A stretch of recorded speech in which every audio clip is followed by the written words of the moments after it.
Ini agak teori ya, agak berpikir sedikit. Jadi ada teori cinta dan pernikahan.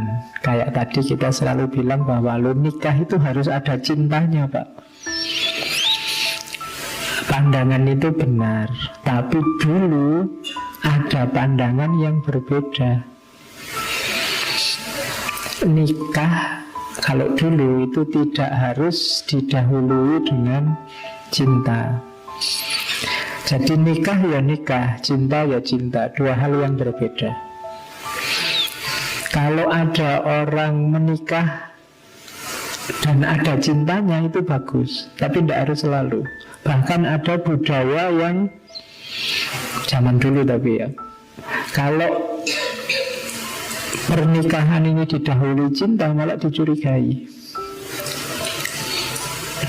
Jadi di situ disebut ya, ada penelitiannya Stephanie Kunz. Jadi banyak masyarakat misalnya India kuno, Cina kuno, jadi cinta-cintaan sebelum pernikahan itu dilarang. Makanya mungkin ada film tertentu yang ceritanya malah kalau dia pacaran tidak akan dinikahkan. Ada konotasi lain bahwa menikah ini sesuatu yang mulia, yang luhur, hubungannya sama budaya, sama masyarakat, bahkan sama Tuhan. Sementara cinta ini sentimen pribadi. Jadi sesuatu yang sifatnya pribadi tidak boleh merusak yang lebih utama, komitmen yang lebih utama, seperti dengan Tuhan. Nikah itu kan hubungannya banyak hubungan sama Tuhan, maka boleh ada cinta di situ saya sebut, tapi dia tidak utama untuk pernikahan itu dulu ya. Jadi cinta itu bonusnya.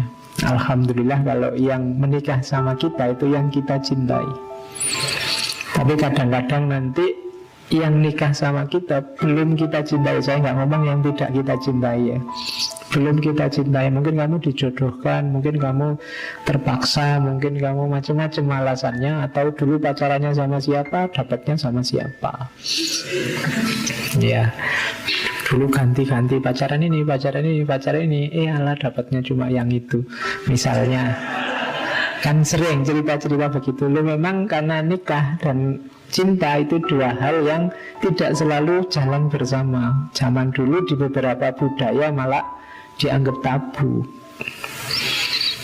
Makanya kadang-kadang di masyarakat tertentu kalau kelihatan asik pacaran berdua itu malah cenderung dipisahkan. Kebalikannya sekarang, itu kan secara sosial dulu sama sekarang. Kalau sekarang mungkin lebih banyak orang yang punya pandangan bahwa cinta itu harus mendahului pernikahan. Jadi cinta ini yang utama. Orang itu bukti cinta yang serius ya nikah itu. Nah, sekarang pandangan kita kan begitu. Tapi ada filosof namanya Ben Sif. Ini filosof Israel, sebenarnya Yahudi. Jadi hari ini percintaan itu jadi dasar prioritas pernikahan. Hanya saja katanya Ben Sif, seperti sering saya bilang, cinta ini kalau hanya levelnya cinta romantik, dia ada durasinya. Dia tidak akan menggebu-gebu terus.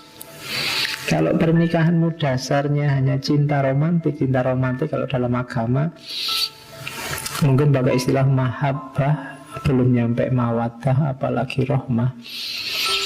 Kalau hanya levelnya romantik, pada titik tertentu dia akan habis. Kayak baterai kehabisan, kayak HP kehabisan baterai.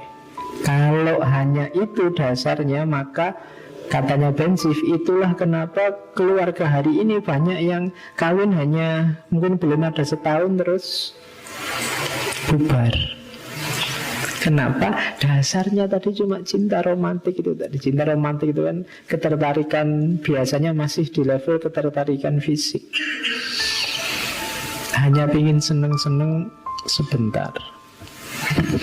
Jadi katanya Ben Shif, kenapa keluarga hari ini kelihatan rapuh, ikatan pernikahan kelihatan kok gampang sekali putus? Ada logika ini. Ya meskipun nggak selalu benar. Kalau cintanya lebih dalam mungkin bisa awet juga. Cuma banyak orang mengartikannya simpel, pokoknya pacaran ya terus nikah. Ketika dia tidak dalam, mungkin setahun 2 tahun, itu biasanya terus.